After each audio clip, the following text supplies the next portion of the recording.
Hey there, it's Samantha Hartley of the Profitable Joyful Consulting Podcast. This season, we've been talking about consulting ideas. And today I want to talk about your sales process for consulting services, all the way from when you first meet someone, all the way through to when the checks are signed and you're starting to work. So what are all of the steps in there, and are you clear on them, and how are you handling each one of them? I get a lot of questions about this, and I get them from actually very experienced consultants, which makes me think that there's always room to be even more clear about how the process goes. So let's look at the first step. Once upon a time, I had a potential client say to me, we had just met in a networking situation, and he said, well, come see me on Monday. So I was scheduled to go in for this meeting on Monday. And what is the expectation for that? What kind of a meeting is that? What I want you to think about for yourself is when you get those, are they more often going to be something like a little get to know you, kind of a back and forth of Q&A, or is it like an official discovery meeting? Like we're ready here for an actual selling session. What I would say is that there is very often a meeting to determine whether that is the next step. And sometimes you can find yourself in that situation. You want to discern when you're there, is this the decision maker?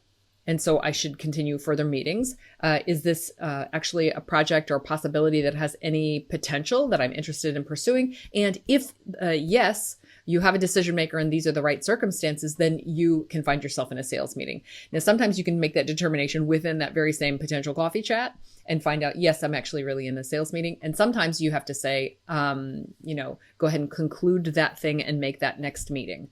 So I include that as a step only because I so often see people have ended up in a situation where they're in a meeting. They were told it was, they're excited about this opportunity, and then they find out that it's a decision, not the decision maker. It's not the economic buyer. Or they find out that there are several people here and they kind of wanted to feel us, the consultant out, but it's not really a kind of a sales situation. You want to set yourself up for success as much as possible by finding out as much as you can about this meeting. So let's say you've been in that meeting, all signs are good, and you say, let's have a separate meeting to talk about the sales opportunity. Or, hey, this sounds good, let's go ahead and talk about it right now.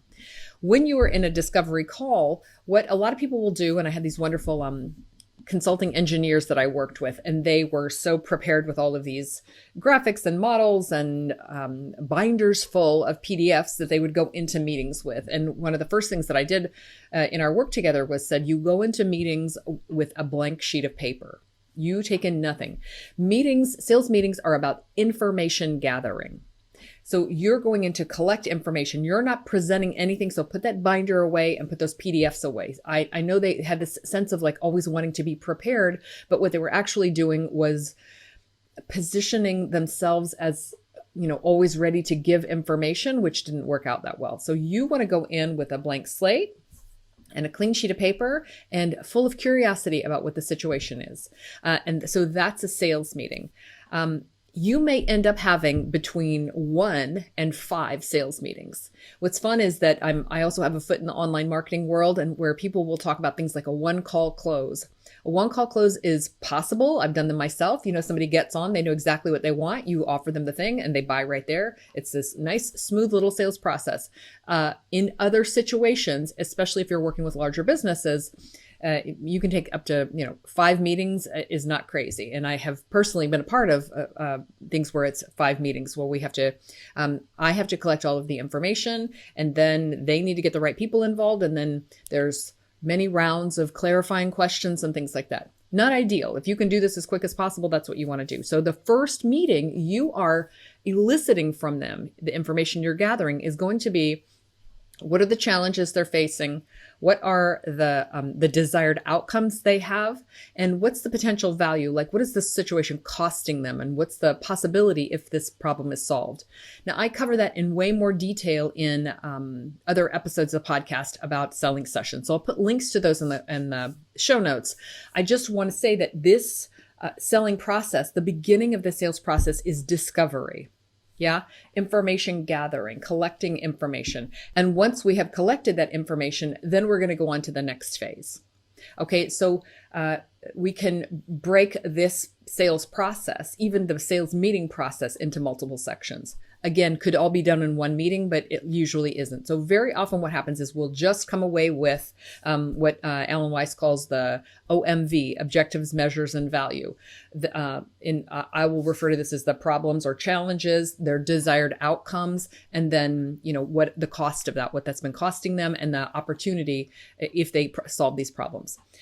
You're going to then sometimes go away and put that together, kind of collate your notes, and then present that to the client just for verification. What I heard from you was these things. Is that definitely the case?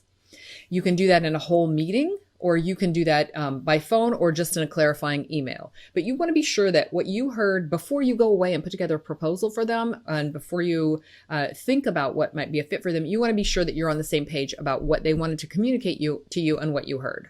So that this optional piece right here is clarification. The next step is if they say, yep, that's what it was, then you are going to put together an offer for them. So many of my clients will ask me, they'll have been in that situation where they have been in the intake and they've taken in all that information, and then they have that all in front of them, and the client is like, okay, so can you help us? And they feel pressure in the moment to say like, well, here's my program, or here's what I would do. And I'll always say, if you're not clear, go away. Say, okay, I got this. I'm going to go away and think about it, and then I'll come back to you with something. And people are almost always great about it. The thing I want to emphasize is that you have sold more often than they have purchased, probably. So most people are not buying consulting services. So they rely on you to drive the process. You tell us what the next step is. And I think it's really helpful for them if you lay out the sales process like this. Well, today what we're doing is this, and then I'm going to go away and put this together, and then the next thing that will happen is this. I think that's very illuminating for them, and it calms them down. And they're like, okay, cool. They just need to know where they are in the process. So let's say you have the challenges, their desired outcomes. You kind of get a feel for like, well, this is costing them $150,000 a year. And if they had this problem solved, it would be like $200,000. So you have some numbers around things. Next, you want to ask yourself, like, what do I think is the best thing to help them? So you might have a signature system, or if you've been listening to my show and following my advice, you'll have a single offer that you make to them, and you're going to find out how to present your offer to them so that that makes sense as the next step. So you decide on what that offer is. Sometimes you can choose to run this past them before you do anything else. But at this point, you can put together an agreement. I did say agreement and not proposal. So in general, that's going to be basically the same document. What I don't want you to do is write a proposal on spec where you're like, well, I think they'll probably say yes. And then you go away and you spend like hours and hours and hours putting together a proposal, and you bring it to them and they say, what? It's that much? No way. So classically, consultants have wasted tons of time by doing proposals on spec. You'll hear I have a proposals episode. I also have a template that you can use. It's called the yesproposaltemplate.com. It's THE, yes, the yesproposaltemplate.com. And you'll see my process with an actual template that you can download and use for this, because I do not want you to spend years and years putting together proposals for clients who are only going to say no. When you have run past them, what information you've gathered from them, and you've kind of talked them through what your process is and how you work, you can then put it together in an agreement. I like to have provisional agreement to the investment level before I send any paperwork. Okay. What that means is having a conversation with them. So you can hear there's quite a bit of back and forth, having a conversation with them saying, okay, so basically I heard this. I heard that it's costing you this. What I would propose to do for you is this. And the way that works is this. The way that works being it takes this much time. We work, remotely. We have 4 off-sites or on-sites or whatever we do. And the investment is this. At that point, they're going to say yes or no or whatever. They're going to have some kind of reaction. And then you're going to say, okay, so would you like me to send over something on paper? Then we can bring that thing back to them. Even at that point, I would still not send those papers unaccompanied, right? It's like putting your nephew on a plane to travel across the country. I don't want any unaccompanied minors, and I don't want any unaccompanied proposals going out there. So you are going to put that proposal together, email it to them, or bring it up on the Zoom call 5 minutes before, and then walk them through that document. When you walk them through the document, we both see, looking each other in the virtual eyes, or if we're lucky enough everybody to be in person again, you sit across the table from somebody and you go, here are the things that we're agreeing on. Here's the information that we've already agreed to. Looks familiar? Yes. And then here's the things that we talked about. Yes. And then they're nodding, they're agreeing. Yes, this is all the things we talked about. Here's the process. And then here's the investment level. Sometimes you'll be in a situation where they're seeing the investment level for the first time. You've given them a range, but they haven't necessarily seen this particular number. So then they're going to feel some kind of way about that. And we're going to talk them through their reaction to it. Sometimes they'll be like, okay, it's $10,000 a month. Got it. Okay. Whew. A lot of times you'll hear, well, it's more than I expected, but I guess we need to do this. You'll hear that so often. And then like they signed the thing. That's the end of that process. You get a signature and then you get a payment and then you get to work. That is the arc from very beginning to the very end. I want to reiterate a few key things here. You want to make sure that as soon as possible, you are dealing with a decision maker, an economic buyer, somebody who can say yes, who has the budget for this, and who will be writing the check. You never send a proposal unaccompanied. I like for it to be something that they'll get a few minutes in advance, and then we walk through it. If you have had good experiences emailing, sending by FedEx, however, whatever is your way, and that works for you, fine. Not broken, don't fix it. But if you've had problems where you don't get as many yeses as you think you should, then I want you to look into doing it this way. And the last tip, and that I really want to remind you, is no money, no worky. So many of my new clients are saying things like, well, and then I was waiting for the check and we'd already been at work for... No, work begins with the receipt, upon receipt of the first payment. Okay, so don't string yourself out trusting an organization. Yes, you probably will get paid ever, but you want to teach that organization to pay you quickly and on time. And if they're excited to get started, then they need to push those invoices through the organization. Okay, they need to respect you and your time and make those things happen. So that's the process from beginning to end. As I mentioned, it can happen in as little as a single phone call. Usually it'll happen in more like 2 meetings, but there have been plenty of cases where there's a lot of back and forth. A frequently asked question I get is, I've sat down to write the proposal, AKA agreement, and I realize I don't have a crucial piece of information. Okay, well, pick up the phone and call your contact person, or shoot them an email and say, I realize I have just a few more questions. Would you have 15 minutes to get on the phone with me?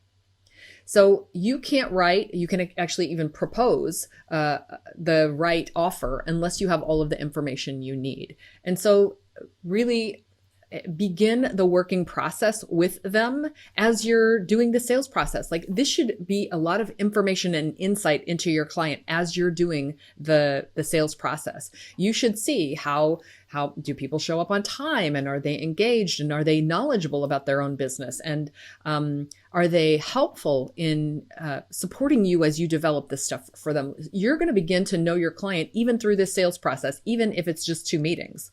You're going to get a lot of information that's going to tell you how to be successful in your work with them. And so, be yourself. And don't try to pretend that you know things that you don't, or that you forgot to ask a question earlier in the meeting because it was so exciting and there was so much cool stuff going on. Like, really, be yourself and allow yourself to just be the real you while you're in conversation with them.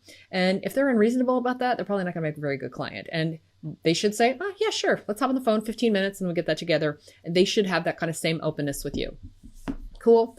I want you to have really cooperative and fulfilling client experiences. And one of the best ways to do that is with a sales process that helps you bring in to enroll and to smoothly discern what are the best ways for you to help your client, or to get them what they want, and to get your full value as you're doing that. So I hope that's been helpful for you, and I wish you a profitable and joyful consulting business. Thanks for watching. Please like this video, subscribe to the channel, and click the bell to get video updates. Thanks.